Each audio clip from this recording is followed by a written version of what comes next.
Kabrigada, kaugnay pa rin po ng 1 million signature drive para sa impeachment trial ni Vice President Sara Duterte. Abay patunay lamang daw ho mga kabrigada na naiinip na ang taong bayan ayon yan sa ilang House leaders. Brigada Haji Caaminyo, ibrigada mo! Brigada Live Report.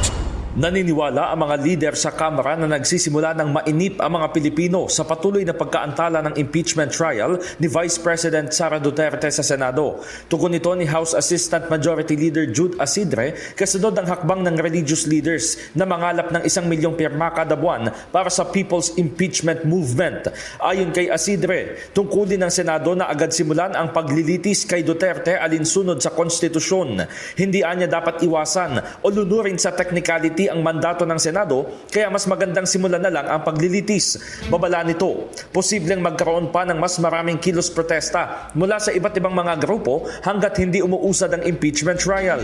Iginiit din ng kongresista na hindi pa ito magiging huling panawagan, lalo na ngayong eleksyon kung saan base sa pag-iikot ay makikita ang mga ordinaryong Pilipino na naghahanap umano ng kasagutan sa mga tanong na naipakita sa pagdinig ng Committee on Good Government and Public Accountability. Samantala, idinagdag naman ni Assistant Majority Leader Pami Zamora na marami na ang nagtatanong kung ano na ang nangyari sa impeachment.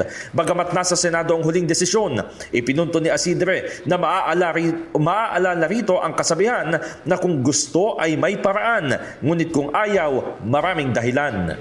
In the heart of changing lives, ito si Brigada Haji Caaminyo ng 105.1 Brigada News FM Manila, The Music and News Authority. Umahataw, Brigada Balita Nationwide. Brigada Balita Nationwide. Ang bahaging ito ay hatid sa atin ng Yummy-Vit ES3 Syrup. Simulang tuparin ang pangarap ng iyong anak. And starting now,